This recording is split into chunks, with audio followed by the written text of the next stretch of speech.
김종배 시선 집중. 여러분 안녕하십니까, 김종배입니다. 이상민 행정안전부 장관의 탄핵 심판 선고가 있던 날 헌법재판소 앞에서는 극우단체와 유튜버들이 몰려와 12구 참사 유가족들에게 막말을 해서 논란이 일었는데요. 일부에서는 조회수만 쫓는 몇몇 유튜버들의 비윤리적인 행위들을 짚어보고요.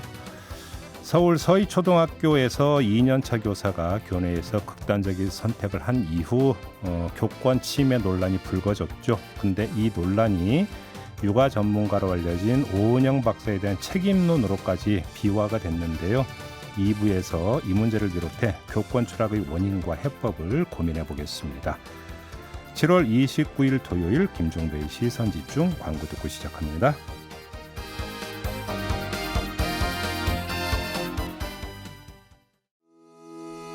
시선집중은 촌철님들의 다양한 목소리를 기다립니다. 짧은 건 50원, 긴 건 100원인 문자메시지 샵 8001번, 스마트 라디오 미니와 유튜브 라이브로도 시선집중과 함께하실 수 있습니다.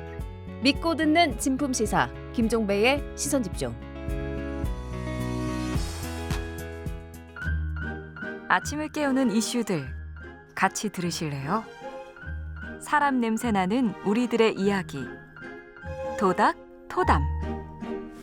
네, 토닥토담 세 분 함께하는데요. 문화심리학자 한민 작가 모셨고요. 어서 오세요. 예, 안녕하십니까. 장윤미 변호사 모셨습니다. 어서 오세요. 네, 안녕하세요. 그리고 MC 정원 모셨습니다. 어서 오세요. 네, 안녕하세요. 네, 자 오늘도 어김없이 주제와 관련된 오디오 듣고 이야기 시작하겠습니다. 야, 이태원은 북한 소행이다. 북한. 기자회견 도중 한 극우단체 관계자가 유가족을 향해 조롱 섞인 2차 가해성 발언을 했고 충돌이 빚어지는 과정에 일부 유족은 실신하기도 했습니다.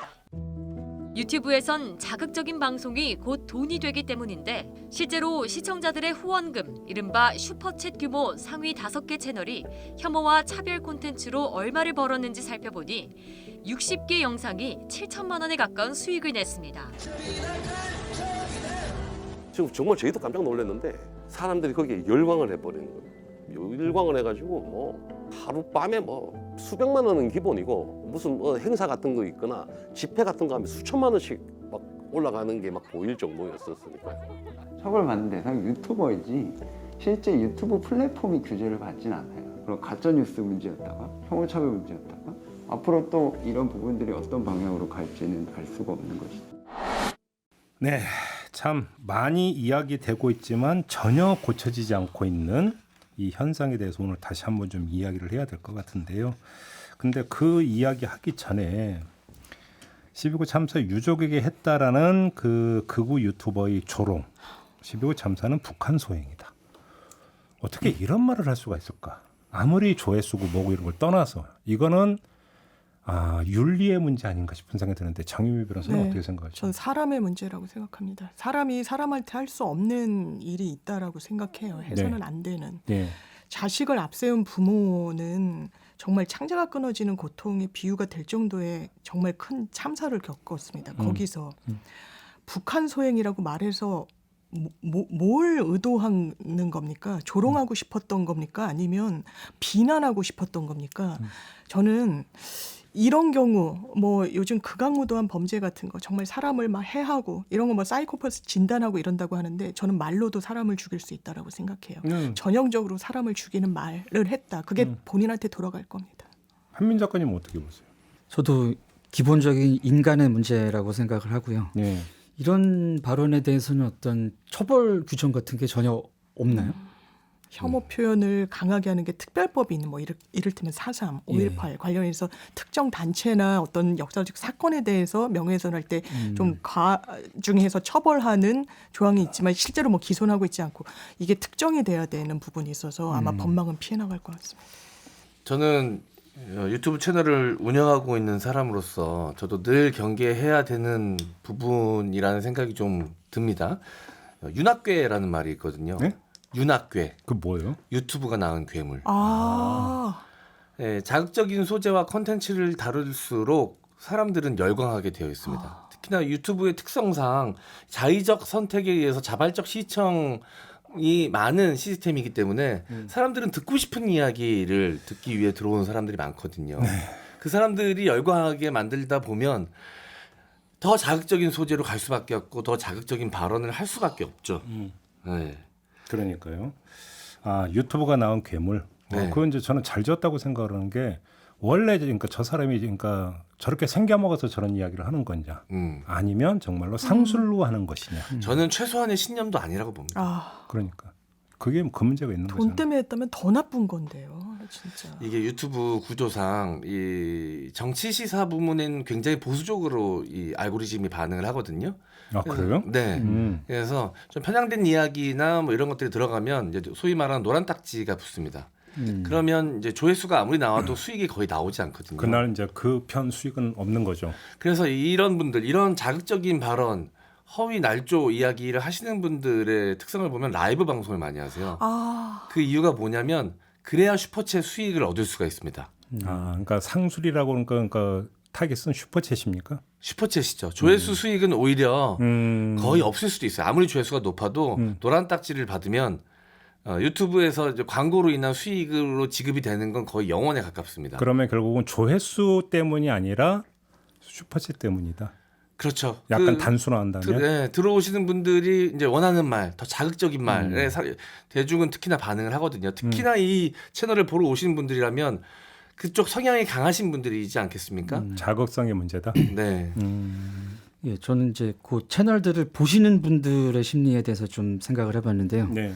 일단 이제 사람들이 어떤 분노를 표출하고 싶은 공격성을 표출하고 싶은 욕구는 어느 정도 보편적으로 있습니다. 근데 이제 이분들의 분노 또는 이 유튜브 쪽으로 이렇게 슈퍼챗이나 이런 게 몰리는 이유가 어떤 대한 언론에 대한 기대, 어떤 이런 부분이 분명히 있다고 보는데요. 그 예전에 그 탄핵 정국 때 그 보수 극우 쪽 분들이 그 기성 언론을 굉장히 불신을 하고 손절을 많이 하셨습니다. 그래서 저희 가까운 집안 어르신 같은 경우도 그렇고 그래가지고 이런 쪽으로 정보를 얻고 여기서 뭔가 위안을 얻으시는 이런 부분이 많이 보이더라고요. 소위 이제 균형감 있는 보도를 하면 내가 어떤 특정 정치 성향이 있다 그러면 그런 이야기보다는 좀 더 내가 생각하는 것과 비슷한 이야기, 똑같은 이야기를 해주는 사람의 이야기를 듣고 싶거든요. 네네. 그래서 찾아가다 보면 좀 더 극단적인 컨텐츠를 향해서 흘러가게 되어 있습니다. 구조적으로. 근데 지금 그러니까 슈퍼챗 라이브라고 하는 지금 그 단서를 지금 M장이 주셨으니까 얘기를 거기로 집중해서 하면 라이브도 사실은 따지고 두 종류가 있거든요. 스튜디오 안에서 주로 이제 입을 움직이는 라이브가 있고 밖에 나가서 몸을 움직이는 라이브가 있고 현장 라이브가 있죠. 그렇죠. 사실은 라이브라고 한다면 오히려 후자 쪽에 특히나 극우든 극좌든 그 현장 라이브에 상당히 좀 그 강조점을 두는 경향이 있지 않습니까? 네. 아무래도 현장감 있는 컨텐츠를 시청자들은 더 원하죠. 예를 들어서 그게 이제 그 문재인 대통령이 이제 임기 끝내고 평산마을 갔을 때 그 수많은 극우 유튜버들이 그 앞에서 진치고 뭘 했던 것들도 결국 단적인 예가 되는 거 아닙니까? 그렇죠. 유튜브 수익을 노리는 거였고 제가 거기 현장을 이제 가봤었는데요. 정말 제가 거기 사는 주민분이라면은 이게 좀 일상생활이 안 될 정도로 굉장히 높은 그 고음으로 굉장히 입에 담기 어려운 말들을 쏟아내는데 그걸 또 다 찍고 있더라고요. 그리고 거기 오가는 사람들을 또 촬영을 하고 진짜 이건 문제가 너무 큰 것 같습니다. 근데 저는 이 지점에서 좀 아주 그 심각한 문제 제기를 좀 할 게 하나가 있는데요. 이게 뭐 극우 유튜버들이 그 보이는 삐뚤어진 일탈 행위냐? 저는 솔직히 그렇게 안 보거든요. 이게 뭐냐면 그 기성 미디어 같은 경우도 이른바 뭐 액션 저널리즘이 이런 식으로 뭔가 그 자기 미화를 하면서 어떤 양식이 나타나기 시작한 바로 현장 라이브. 그러니까 라이브까지는 아니라도 현장 다시 말해서 취재 과정을 노출시키고 보여주는 것들. 그러니까 이래서 기자가 그 마이크 대고 취재원을 따라다니면서 막 물어보고 몰아가고 그것들을 뉴스에서 그냥 틀어주는 것들. 사실 원조는 거기에 있어요. 따지고 보면 어찌 본다면 유튜버들은 그걸 따라간 거 아닙니까?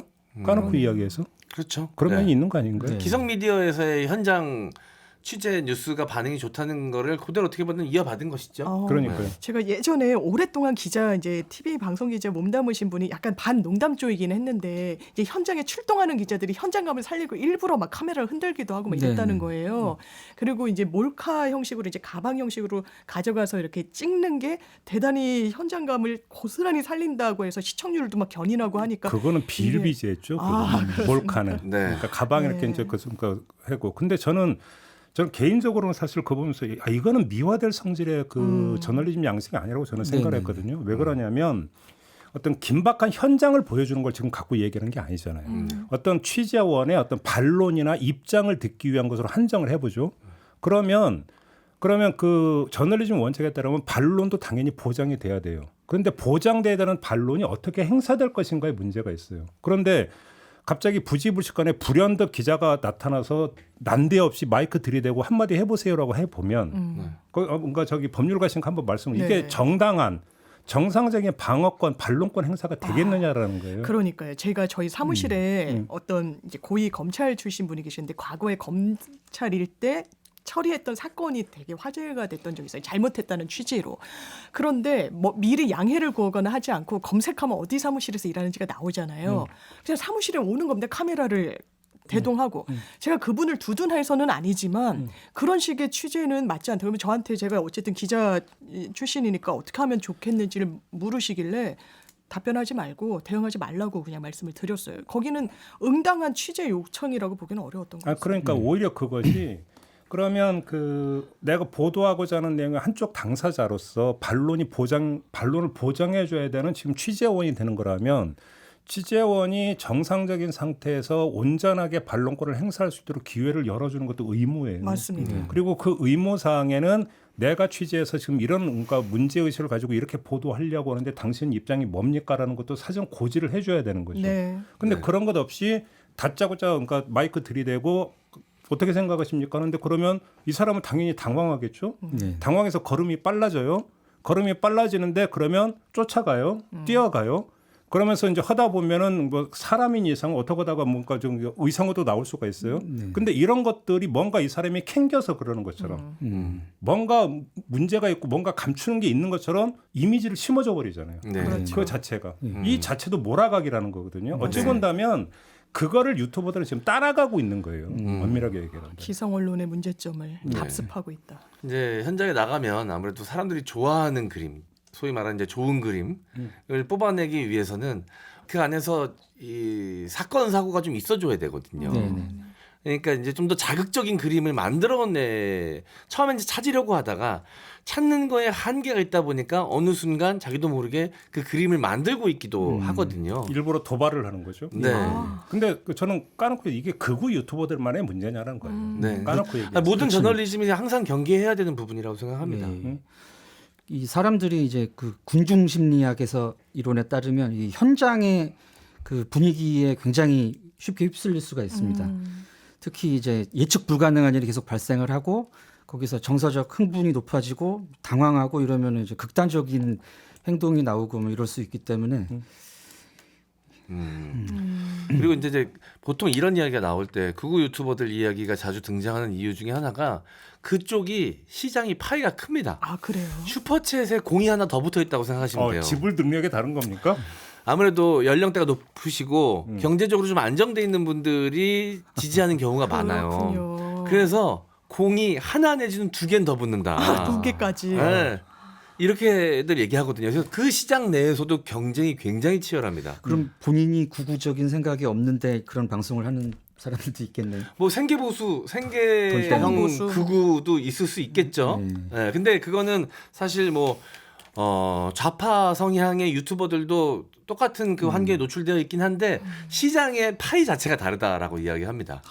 그렇군요. 그러니까 우리가 이제 그 보면 공중이 있고 군중이 있다고 그러잖아요. 이제 공중이라고 하는 것때 하나의 공론장에 모여가지고 시민으로서 정치 사회적인 의견을 표출을 하고 거기에 대해서 토론을 해 들어가는 대중을 이야기를 한다면 군중이라고 하는 것은 우리가 요즘 개념으로 오프라인 광장 이런데 이제 어떤 공간에 물리적 공간에 모여서 함께 움직이는 사람들 현장성이 그렇죠. 있습니다. 군중이라고 이제 흔히 이렇게 표현을 하는데 그러니까 공중에 비해서 군중 같은 경우는 훨씬 더 감정적 지배를 많이 받는다는 게 일반적 분석이거든요. 그런데 바로 그러니까 이렇게 놓고 본다면 이렇게 그 현장에서 뭔가 상황을 만들어내면서 라이브로 틀어주는 것 같은 경우는 어찌 보면 그걸 지금 시청하고 있는 그 유튜버 어떤 뭐냐면 그 구독자 같은 경우도 군중화하는 거죠. 네. 군중화는 어떤 이런 기제가 작동이 되다 보니까 감정선을 계속 자극하는 쪽으로 초점이 맞춰지는 네, 거예요. 맞습니다. 그리고 그렇게 몰아가는 것이고. 네. 그러니까 이게 유튜브의 이런 행태라고 하는 것은 이른바 그 공중의 형성과는 전혀 상관이 없는 군중 몰아가기, 군중 형성과 군중 몰아가기밖에 안 되는 것이죠. 자극적으로. 네. 네. 이렇게 봐야 되는 것이죠. 문제 같은 경우. 건강한 담론을 형성하는 것과는 완전 무관한 것 같아요. 이제 공중과 군중 개념으로 말씀 주셨고 공중, 집단 지성, 토론의 장을 같이 마련하고 그런 플랫폼으로 분명히 기능할 수도 있을 텐데 자극적이어야 수익이 되고 수익이 돼야 스네치앱을 또 받고 이런 게 악순환의 고리를 끊어내지 못하면서 더 뭐 정치적으로 올바르지 않다라는 수준을 넘어서서 거의 인격살인 말로 사람을 해하는 정도에 이르고 있으니까요. 그러니까 바로 거기서 이제 군중 심리를 자극해 들어가는 가장 기본적인 것은 감정선을 건드리는 건데 가장 우리 문화심리학자가 계신가 더 잘하실 거 아닙니까? 뭐냐면 가장 선명한 감정 상태라는 게 적개심이든지 분노, 경멸감이라든지 이런 것 아닙니까? 바로 그런 것 자극하는 것은 어찌 본다면 맥락이 있다라는 거죠. 지금 제가 그걸 두둔하는 게 아니라 이 부분을 끊지 않으면 제가 볼 때는 나타나는 현상을 가지고 도덕적, 윤리적으로 아무리 재단하고 여기서 욕해봤자 소용이 없을 것이다. 그 차원에서 지금 말씀이거든요. 그것이. 그러니까 맥락이 있는 것 같아요. 저도 나이가 들수록 선입견 같은 게 생기는 것 같습니다. 네. 근데 항상 조심하려고 하고 주의하려고 해죠. 선입견이란 건 저의 제한된 체험에서 불거진 거니까. 근데 그걸 강화시켜주고 야 그게 맞아라고 이야기하는 굉장히 편향과 아주 뭐 잘못된 인식을 가진 그런 콘텐츠들을 보면 내가 내심 부끄러운 외부에 표출하기 좀 부끄러운 마음이었는데 맞아 괜찮아라고 하면 위안도 얻고 지지도 하게 되고 듣고 싶은 것만 또 알고리즘의 구동 형식으로 계속 또 소비하게 되고 그런 구조인 것 같습니다. 유튜브 알고리즘 자체가 굉장히 확증 편향식으로 이루어져 있지 않습니까? 내가 보기 싫은 거는 차단하고 보고 싶은 건 계속 봤던 건 계속 관련된 게 떠오르니까 계속 그 취향에 맞 분석을 해서 그 비슷한 것들을 계속 추천을 해주니까 좀 더 그렇게 해서 될 수밖에 자극적이고 극단적인 쪽으로 또 흐를 수밖에 없죠. 그러니까 이게 쉬운 거죠. 그러니까 뭐냐면 그 공론장에서 그러니까 내가 어떤 그 화자가 되기 위해서는 여러 가지가 필요한 거죠. 내가 주장하고자 하는 것도 필요하고 그 주장을 뒷받침하는 근거도 필요하고 그것들을 있어요. 연결짓는 논리도 있어야 되고 거기다가 화술도 있어야 되고 여러 가지가 있어야 되겠죠. 하지만 군중이 모여 있는 연단의 위에 가면은 딱 하나만 있으면 되는 거예요. 샤우팅할 수 있는 능력. 저놈은 나쁜 놈입니다라고 어떤 거기다가 뭐냐면 대상을 지목할 수만 있다면 더 이상 다른 건 필요가 없는 거죠. 그러니까 어찌 본다면 이런 식의 어떤 유튜브 운영에 있어서는 콘텐츠라는 것도 별로 필요가 없는 거예요. 어찌 보면 가장 쉬운 콘텐츠 생산인 거죠. 그러네요. 딱 그게 뭐냐면 그 자기들끼리의 어떤 감정 공동체 안에서의 공적을 딱 설정해 놓은 다음에 그 공적을 향한 감정적 언사만 그냥 늘어놓으면 나머지는 반응을 하는 거 아니겠습니까? 그 반응이 바로 슈퍼챗 아닙니까? 그러니까 쉬운 거죠. 그러니까 어찌 본다면. 그런 점에서. 그렇게 극단적인 것들을 따라가다 보면 이제 어떤 도덕적 잣대나 뭐 대중의 시선 이런 것들을 아랑곳하지 않고 그냥 맹목적으로 따라가는 현상들이 나타나기 시작합니다. 유튜브 안에서도 요즘 그런 현상들이 좀 벌어지고 있는 것 같다라는 생각이 좀 들어요. 이제 신념화가 되는 거죠. 본인들이 옳다고 생각하고. 저 개인적으로는 공론장으로 저는 도저히 인정을 못하겠다. 그런 상태에서. 현재 그거는 굳이 아무리 좋게 표현해도 그건 선전장이지 공론장일 수가 없다는 거죠. 그렇죠.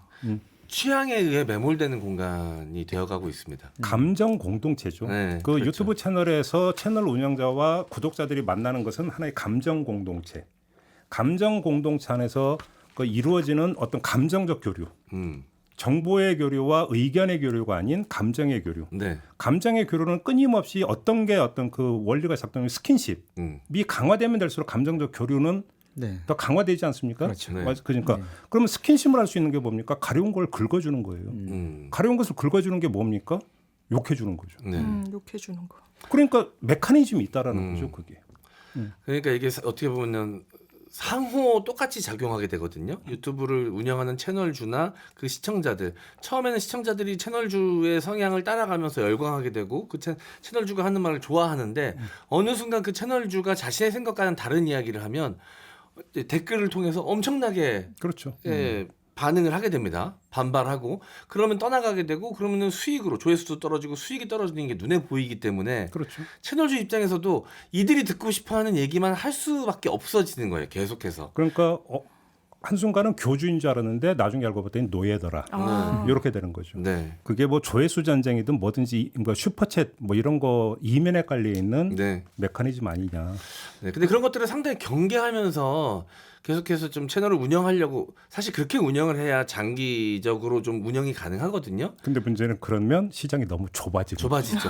시장 그래서 그 접점을 찾기가 굉장히 쉽지 않습니다. 그래서 계속 경계하면서 노력하면서 조율하려고 하시는 유튜버 분들도 많이 계세요. 그러니까요. 네. 알겠습니다.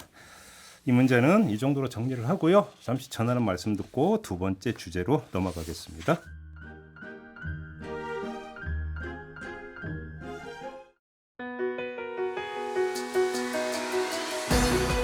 함께 가야 할 길을 묻습니다. 김종배의 시선 집중. 네, 김종배의 시선 집중 토요일 코너 토닥토닥 세 분과 함께하고 있습니다. MC 장원, 장윤미 변호사, 한민 작가 세 분과 함께하고 있는데요. 두 번째 주제도 오디오 듣고 이야기 시작하겠습니다. 서울의 한 초등학교 교사가 자신이 근무하는 학교에서 스스로 목숨을 끊는 일이 벌어졌습니다. 작년에 처음 아이들을 가르치기 시작한 젊은 교사의 죽음을 둘러싸고 학부모에 이른바 갑질이 있었던 것 아니냐는 등 각종 의혹이 무성한데요. 일각에서는 육아솔루션 프로그램에 출연하는 오은영 박사의 책임론이 제기되기도 했습니다. 체벌 금지를 강조하는 오 박사의 교육관이 학부모들의 악성 민원을 부추기고 결국 교권 침해에 영향을 줬다는 겁니다. 일각에선 이번 사안의 모든 책임을 오 박사에게 돌리는 마녀 사냥에 문제의 본질을 흐리고 있다는 주장도 나옵니다. 육아나 훈육 방식을 결정하는 책임은 결국 부모에게 있으며 법적 사각지대에 놓인 교권을 회복시키는 책임은 사회 구성원 전체에 있다는 것이 전문가들의 지적입니다. 이 교권 추락 이야기는 참 많이 나왔으니까 우리는 한번 얘기를 여기서 시작을 해보죠. 오은영 박사 책임론이 불거졌는데 세 분은 공감하십니까? 어떤 의견이십니까? 우리 한민 작가님은? 예. 이제 서천석 박사님이나 이제 여러 의학 전문가들이 이제 오은영 선생님 프로그램을 말씀을 하셨는데요. 네. 저는 엄밀하게 얘기해서 오은영 선생님의 그 교육관 문제가 아니라 이제 프로그램 자체의 문제라고 생각합니다. 그래요? 네. 어떤 점에서요? 프로그램들이 너무 그 문제 해결을 쉽게 접근을 하는 거죠. 이제 아무래도 1시간 정도 편성이 되고 그 안에서 문제 행동과 해결과 이걸 다 보여주다 보니까 시청자들은 이제 이런 심각한 문제가 있어도 오은영 선생님의 해결책이면은 금방 해결이 되는 것처럼 이렇게 착각을 할 수가 있거든요. 근데 사실 상담, 그냥 일반 아동이나 보통 사람에 대한 상담도 뭐 10회차 이상, 한 1년 가까이 더 이상 진행이 돼야지 뭔가 해결이 이루어지는데 그렇게 단기간에 이런 문제 아동들의 해결이 이루어지는 것은 이제 착각입니다. 서천석 박사가 제기한 그 문제. 네네네, 그렇죠. 우리 M장은 어떻게 생각하세요? 저는 좀 과도하게 오은영 박사에게 책임 전가를 하려는 듯한 모양새로 좀 보여지거든요. 뭐 아이 교육 방법이 훈육의 방법이 한 가지로 규정될 수는 없다고 저는 생각을 합니다. 아이의 성향에 따라 그리고 가정의 환경 조건에 따라 달라질 수 있는데 그 사실 방송에서 제안하는 거는 한 가지 그중 한 가지일 뿐인데 시청자들도 그 안에서 그런 것들을 자율적으로 판단하는 능력은 갖추고 있다고 저는 생각하는데 이거를 오은영 박사에 의해서 한 가지로 규정됐다라고 그 모든 책임을 오은영 박사에게 뒤집어 씌운다면 저는 그건 무리수라고 좀 보여지거든요. 지금 이게 불거지고 이슈가 되고 논란이 되니까 전 언론도 그렇고 정치권도 그렇고 누군가에게 책임을 전가할 사람이 필요했고 그 책임 전가할 사람이 유명한 사람이고 영향력 있는 사람이면 그 효과는 더욱더 커지거든요. 그래서 선택된 사람이 오은영 박사가 아닌가라는 생각을 합니다. 엄마 장유미 변호사는 어떻게 생각하세요? 저는 이 어떤 사회적 문제가 불거졌을 때 그 원인을 하나로 딱 환원해서 이것 때문이다 내지는 당신 때문이다라는 이런 귀결 결론은 거짓이라고 생각해요. 사회가 그렇게 돌아갈 리 없습니다. 저는 오은영 박사에 대해서 물론 비판할 수 있는 부분은 있을 거라고 생각해요. 제가 기사를 쭉 봤더니 이제 과거에 쓴 책에서 학생이, 그러니까 본인의 아이가 학교에서 말썽을 부리거나 했을 때 선생님한테 좀 적극적으로 얘기를 하라는 취지로 좀 솔루션을 주더라고요. 그래서 학기 초기면은 조금 보다가 반을 교체를 원한달지 선생님한테는 꼭 주의하겠다 내지는 뭐 그런 취지의 답변을 끌어와서 그걸 듣고 돌아와야 한달지 대단히 어떻게 보면은 악성 민원과 권리를 이렇게 좀 요구하는 거에 그 경계에 있는 것 같은 걸 이야기한 부분이 있어서 그게 다시 회자되는 것 같은데 본인 해명은 그렇습니다. 일단 가장 큰 본인이 아이 교육에 있어서 중심에 놓고 있는 거는 체벌하면 안 된다. 그것도 공격을 받고 있는데요. 나는 폭력에 반대하는 거지 훈육에 반대하는 건 아니다. 이렇게 이야기하고 있습니다. 그 요리 연구가 시죠 백종원 씨가 네네. 음식 만드는 스타일이 보면 설탕을 좀 많이 넣으세요. 그것도 한때 논란이 됐어요. 네, 논란됐죠. 그래서 전체적으로 전국적으로 당뇨 환자가 늘었어. 이건 백종원 때문이다. 그건 아니죠. 이런 논리가 성립될 수 없잖아요. 예. 네, 저는 비슷하다고 봅니다. 네. 네. 근데 아무튼 자 그럼 여기서 키워드를 체벌로 좀 뽑아봅시다. 체벌에 반대했다. 그럼 여기서 이거 나오는 2차 지금 그 책임론이 제기되는 게 학생 인권 조례잖아요. 그렇죠. 그 체벌 금지가 이제 사실은 핵심 문제니까 네. 학생 인권 조례에서 이건 어떻게 보세요? 학생 인권 조례가 채택되지 않은 지역이 있지 않습니까? 네. 이제 그 지역 대구 경북이라든가 그 지역의 뭐 민원이라든가 이런 학폭 관련된 문제를 보면은 그 다른 그 인정하는 지역하고 거의 차이가 없습니다. 그래서 문제는 이제 학생 인권 조례가 아니라는 거죠.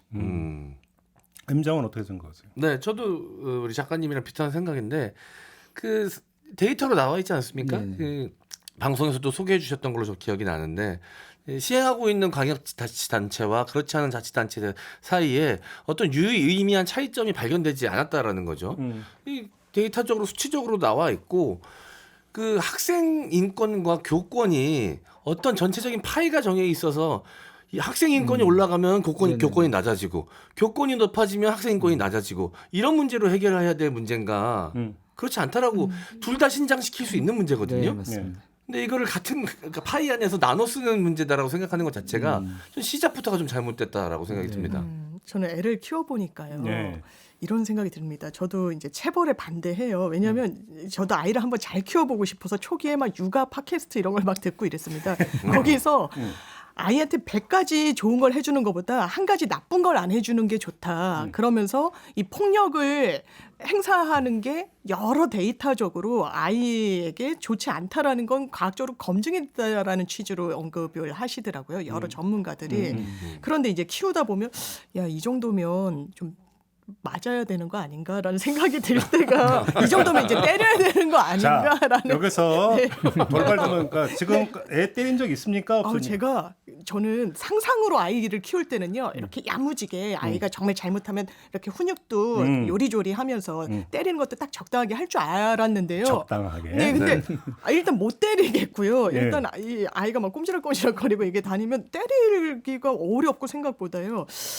그리고 잘 뭐 훈육도 못하는 축인 것 같습니다. 아니 근데 저는 이 주장을 보면서 도식하면 이런 얘기거든요. 체벌을 금지해서 교권이 추락됐다. 그러면 교권 추락의 반대 현상은 교권에 대한 존중이잖아요. 네. 그러면 체벌을 가하면 교권이 존중이 됩니까? 그러면 거기서 존중되는 교권이라는 것은 존중이 아니죠. 그거는 뭐냐면 공포학습법이거든요. 네. 공포감을 맞아요. 자극하는 거죠. 다른 거죠. 그러니까 그건 너 꿇어라 이거지. 그럼 교권에 대한 그 선생님에 대한 존중이 아니죠. 그러니까 뭔가 지금 논리 구조가 해괴하다. 네. 그러면 네, 많이 잘못돼 있습니다. 여러 가지로. 옛날에 네. 저 이것도 이제 꼰대라고 치면 저 진짜 대걸레 그 저기 자루로 빠따 맞고 막 이렇게 학교 다녔어요. 네. 그러니까 영화 친구에 나오는 너가 아버지 뭐 하시노? 거의 그 시대. 네. 뭐 바리깡으로 옆머리 밀리고 정말 그런 했는데 그러면 그때 그러니까 이른바 군사부 일체니 뭐 하면서 선생님에 대한 존중 학부모들이 그랬어요. 네. 그러면 그게 체벌을 가하는 선생님이 무서워서 존중했느냐? 아니거든요. 그거는. 그게 아니잖아요. 그러면 결국 여기서 나오는 근본적인 문제는 교사 상에 대한 변화예요. 제가 볼 때는 그렇거든요. 학교 선생님을 어떠한 존재로 바라보고 그들에게 어떤 역할을 기대하고 있는가. 저는 거기서 과거에는 스승, 인생의 스승으로 그러니까 설정을 했기 때문에 존중이 있었는데 지금은 뭐냐면 지식 서비스 제공자로 본다는 거예요. 네. 그러니까 서비스 제공자니까 너 왜 나한테 서빙 제대로 안 해? 이렇게 가는 거죠. 특히 학부모들이. 손님이 왕인데 왜 서빙 제대로 안 해? 너 혼나볼래? 이거 아닌가요? 본질은? 이렇게 봐야 되는 거 아닌가요? 갑질의 마인드가 이제 내가 상대보다 위에 있다는 건데 그게 전형적인 지금 학부모가 교사한테 하는 마인드로 나타나는 그러니까 서비스 제공자로 보는 거예요. 똑같은 얘기를 학교 학교 선생님한테 들어요. 제 친구가 학교 선생님인데 선생님들끼리 자주 섞인 농담을 야 학생이 아니야 고객님이야 그죠. 라고 얘기를 한다는 거예요. 그래서 어깨 짚는 것도 잘 때 깨우려면 어깨 짚어야 되고 뭐 이러잖아요. 그것도 상당히 조심스럽다는 얘기를 해서 야 언제 이렇게 학교 현장이 바뀌었나 굉장히 좀 낯설더라고요. 저는. 제가 좀 특이한 이야기를 들은 게 그래서 이거 관련해서 이제 여기저기 방송에서 이야기를 해야 되니까 이제 주변에 학생들이나 학부모들한테 이제 개인적으로 인터뷰도 하고 물어보기도 했는데 오히려 사교육 현장에서는 어느 정도 체벌이 용인이 된다는 거예요. 바로 그거예요. 네, 바로 그거예요.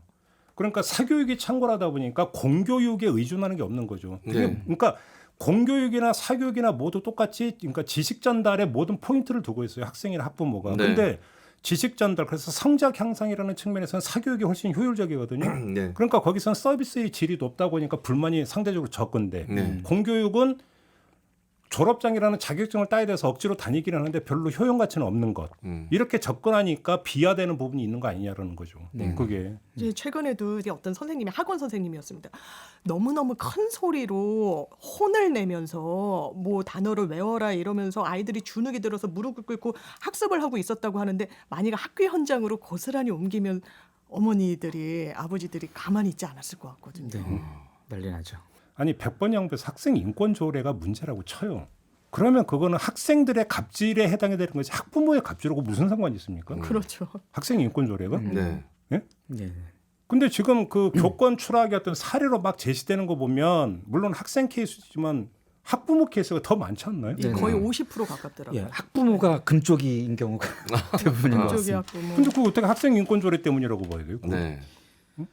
그래서 교사 그 지인들하고 얘기를 나눠보면은 이게 이제 많은 문제를 교사 개인한테 떠맡기는 게 굉장히 문제가 되는 것 같아요. 그래서 학부모의 민원이라든가 학폭 관련이라든가 아니면 뭐 아이들의 문제행동 교정이라든가 이런 것들을 다 학부모들이 교사한테 해결해 달라고 요구를 하니까 특히 학폭이나 이런 이제 상담 이상의 그 민원 있지 않습니까? 갑질에 해당하는 이런 거는 선생님들한테 맡겨서는 안 된다고 생각합니다. 저는 이게 법적인 부분으로 해봤는데 아동복지법이 형사처벌 조항을 갖고 있어요. 그런데 제가 했던 케이스에서 이거는 어린이집이었는데 기저귀를 2개를 채웠어요. 선생님, 거기는 똥오줌을 좀 가려줘야 되잖아요. 어린이집은 아동학대로 신고가 들어왔습니다. 그래서 실제로 경찰 조사를 받았어요. 뭐 무혐의가 됐는데 그 부분 좀 아동 복지법에 정서적 학대라는 조항이 있거든요. 그게 또 형사처벌을 할 수 있어요. 대단히 좀 모호하기는 해요. 그러니까 이거 내가 학교에 좀 문제 제기하기 어렵고 이러면 다 좀 경찰로, 검찰로 가져가는구나. 또 했던 무죄를 받았던 케이스에서는요. 애가 너무 우는 거예요. 유치원에서. 그러면 작년에 봐준 선생님이 그때가 학기 초였으니까 1년 동안 봐준 선생님이 좀 애를 잘 건사해 주겠지. 애들이 또 월요일 날 엄마 아빠랑 주말을 보내고 왔기 때문에 떨어질 때 엄청 울거든요. 유치원생들은. 그랬는데 아동학대로 또 고소가 들어갔던 겁니다. 그러니까 이게 좀 과하게 법으로 규율하고 교육 현장을 제어하려고 하는 부분도 좀 문제가 있다는 생각이 들었습니다. 그러니까 과거 같은 경우는 선생님에 존중이라고 해서 불만이 없었던 건 아니잖아요. 그래서 그러니까 학생들 같은 경우는 선생님에 대한 불만의 표출 양식이 주로 뭐였습니까? 선생님 별명 짓기였어요. 맞아요. 그러니까 요즘 개념은 그러니까 속칭 뒷담화하기. 선생님, 그죠? 그 뒷담화의 어떤 끝판왕이 별명. 저 고등학교 될 때는 그 선생님 별명 중에 어떤 별명이 양은박쥐라는 별명이 있었어요. 양은박쥐. 그 옛날 만화에 황금박쥐라는 만화 아십니까? 네. 그 용모가 거의 비슷하신데 박쥐형. 너무 학생들이 싫어해요 그 선생님을. 황금은 무슨 황금이냐? 양은. 그래갖고 양은박쥐. 황금은 택도 없다. 네, 택도 없다. 소심한 뭐라 할까요? 저항이라고 할까요? 굉장히 귀여운 저항인데요. 아니 학교마다 꼭 있는 별명들이 있습니다. K집이 게슈타포, 피바다, 뭐. 피바다, 미친 엑스, 뭐 꼭 미친 엑스는 다 있죠. 그러니까 거기서 그럼에도 불구하고 지키는 선이라는 게 있었던 것이고 그 선이라고 하는 것들이 이제 그러니까 유지됐던 이유를 이제 가만히 생각해 보면 결국은 역할에 대한 존중이라고 하는 것들이 제일 큰 건데 역시 그게 무너져 버린 거다. 문화적인 이게 그러니까 그게 강제적으로 뭐 예를 들어서 교권 침해라면 생기부에 기재를 한다 이런 방식으로 이게 해결될 수 있는 성질의 문제냐? 제가 볼 때는 포괄적으로 의미고 공교육 붕괴에서 나타나는 하나의 어떤 현상일 뿐이다. 저 개인적인 생각은 워낙 이제 아이를 하나만 낳아서 키우다 보니까 금이야 오기야 하게 되고 맞아요. 그런 현상이 더 많아지는 것 같은데 제 지인분은 유치원 선생님이었는데 어느 날 갑자기 아빠한테 전화가 와가지고 막 갖은 욕설이 막 쏟아지길래 너무 당황스러워서 무서웠겠어요. 반응도 못했는데 네. 엄마한테 따로 연락이 왔다는 거예요. 문자가. 아이 손톱을 제가 너무 바짝 깎아줬는데 아이가 아파하는 걸 보고 아빠가 화나서 무서워가지고 제가 깎아줬다는 말을 못하고 선생님이 깎아줬다고 얘기를 했다.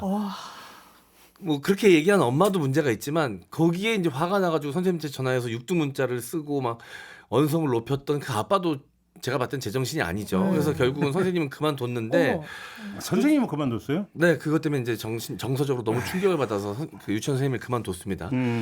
그래서 저는 그래요. 이제는 아이를 하나만 키우고 이런 것들도 사회적으로 어쩔 수 없이 그렇게 흘러가는 분위기니까 받아들여야 되는데 예전에는 그냥 아이를 낳으면 자연스럽게 엄마 아빠가 됐고 자연스럽게 학부모가 됐습니다.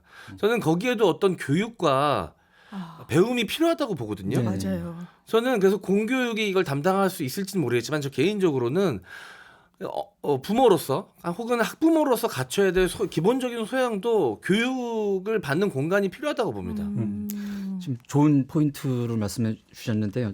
저는 이제 이 지점에서 말씀드리고 싶은 게 이 학부모들의 민원이 정말 거센 게 초등학교입니다. 사실은 중고등학교는 비율이 확 떨어진다고 해요. 근데 이제 그 문제가 이 하나를 키우면서 너무 내 자식이 소중한 이 아이를 키운 지 얼마 안 되는 부모님들이 본인의 역할을 학교에서 기대를 하는 게 굉장히 큰 것 같습니다. 그런 것 같아요. 저도 제가 못하는 부분을 학교에서 좀 메워줬으면 이런 생각을 하게 되고 아까 교육 얘기하셨는데 저도 학부모가 처음인 거예요. 엄마라는 정체성 처음이니까 대단히 낯설고 그러면서 생각해 우리 엄마 아빠도 그랬겠구나. 아버지도 이게 다 처음인데 어떻게 해야 되는지 모르고 애들 인권은 되게 존중받는다고 하고 그럼 학교 측에 요구는 할 수 있는 것 같긴 한데 어느 선이 맞는 건지도 헷갈리기도 하고. 근데 아이들의 발달 단계에서 부모님이 집에서 끝내셔야 되는 부분이 분명히 있거든요. 학교에서는 초등교육 이후로부터는 이제 그 근면성 대 열등감의 시기라고 학업이라든가 사회생활이라든가 이런 쪽에 초점이 맞춰져 있습니다. 선생님들의 역할은. 근데 그 이전에 어떤 도덕성이라든가 내가 어떤 행동을 하면 안 되고 이런 그 기본적인 기준은 집에서 부모님들이 해주셔야 되는 거거든요. 근데 저는 그 생각도 들더라고요. 그러니까 이제 훈육이라는 단어를 많이 쓰잖아요. 근데 훈육이라고 하는 것이 그 칭찬도 있지만 꾸지람도 있는 거죠. 네. 훈육의 방법, 체벌은 빼고 꾸지람이라는 것은 어차피 불가피하게 동반돼야 되는 거잖아요. 근데 문제는 꾸지람이라고 하는 것들 잘 이해를 못하는 것 같고 꾸지람에 대한 상이 없다.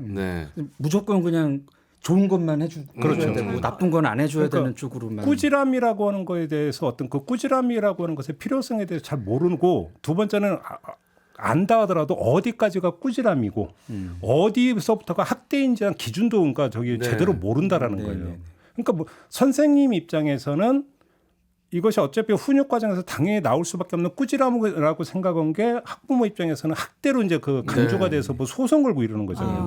물론 이게 학부모가 예를 들어서 뭐 정도 이상이고 극성 맞고 이래서만 이렇게 일방적으로 재단할 게 아니라 자기 나름으로 억울하고 문제가 있다고 생각해서 소송 간 경우도 있을 거라는 거예요. 진심으로.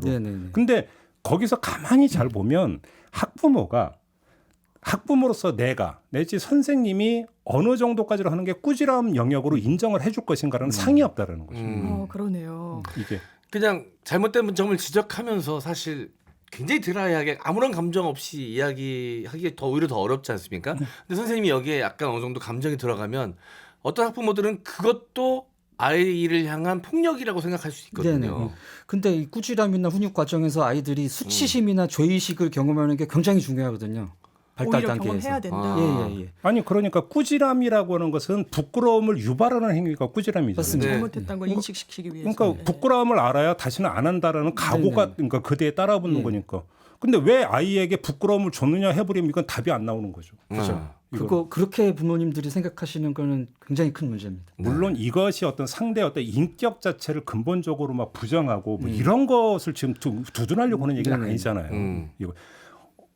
말 그대로 교육 차원에서 훈육 차원에서 할 수 있는 일정한 선의 꾸지람조차도 받아들이지 못하고 그걸 문제시하는 좁은 시각 이것도 인가 작동하고 있는 거 아니냐라는 거죠. 저도 이제 아이가 학교에서 엄청 모범적으로 생활하는 건 아니다 보니까 전화도 받고 그래요. 이제 일례로 아이가 친구에게 소리를 질렀다. 근데 그 선생님이 말씀하시면서 한 번만 더 그러면 다른 아이들을 다른 반으로 오히려 데려가서 좀 분리시키겠다는 말씀을 하셨어요. 근데 저는 그때 이게 문제가 있다, 뭐 훈육이다 이런 차원이 아니라 정말 너무 죄송한 마음이 일단 들었고, 얘는 왜 소리를 질러? 막 이런 생각이 들었는데, 당연히 남편이랑도 같이 의논을 하잖아요. 그러니까 저희 약간 농담조로 그럼 다음에는 이제 그물망이랑 포획총도 드려라, 뭐 약간 마취총도 드려라, 뭐 이렇게 하고 넘어갔는데, 이게 또 누군가에 따라서는 왜 아이에게 이 정도 창피함을 줘라고 생각할 수도 있고, 더 심한 뭐 부분은 애를 협박했다고 뭐 이렇게 주장하는 그럴 수도 있겠다는 생각도. 그러니까 그 이제 죄책감이라는 것이 어떤 사회적으로 용인된 규칙이나 법 같은 거를 어겼을 때 상대방이 피해를 입을 수 있고,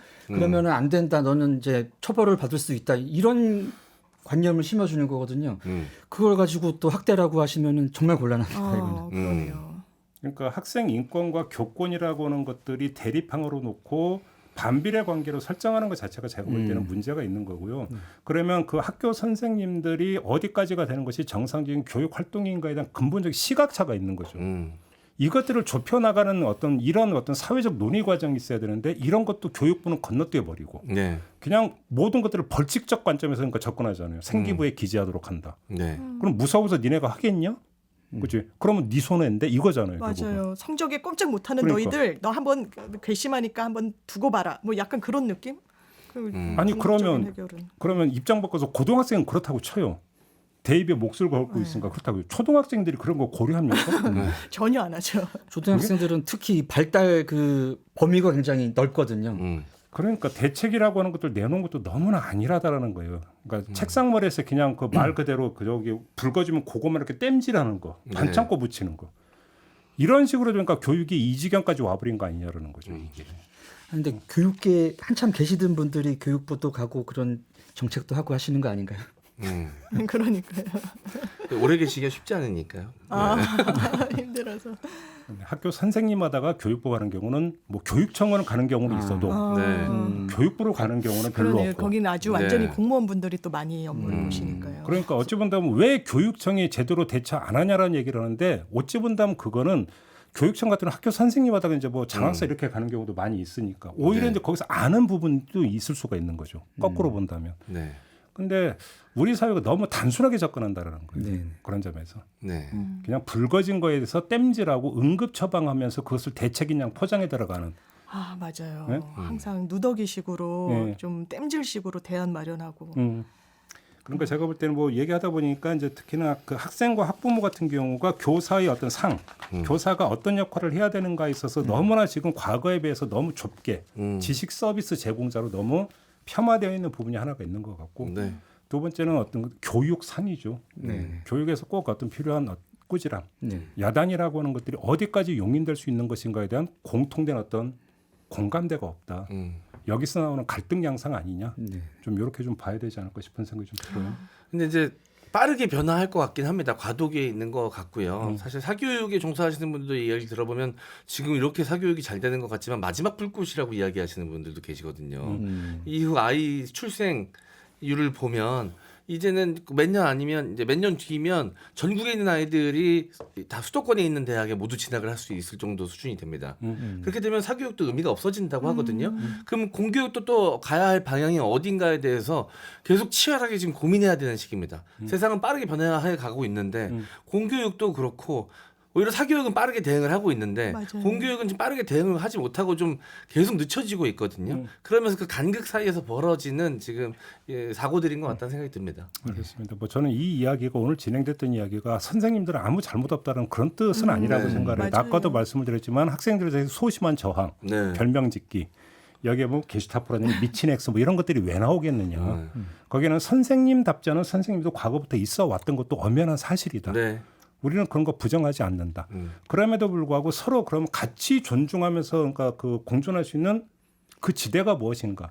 이거에 대한 고민이 있었는데 이게 빠져 있다라는 점을 좀 지적을 하는 거다. 이런 논란이 없으면 나중에는 서로에 대한 완벽한 무관심으로 갈 수도 있거든요. 그럴 수 있죠. 그렇죠. 해외 사례를 보면 선생님은 그냥 강의만 하고 아이들은 교실에서 그냥 자기 일 하고 자고 서로 아예 그냥 자기 일만 하는 공간으로 교실이 변질될 수 있거든요. 그렇죠. 알겠습니다. 오늘 이야기는 이렇게 마무리하도록 하죠. 세 분 말씀 잘 들었습니다. 고맙습니다. 감사합니다. 네, 김종배의 시선집중 오늘 준비한 이야기는 여기까지입니다. 저는 물러가고요. 다음 주 월요일 아침에 다시 인사드리겠습니다. 고맙습니다.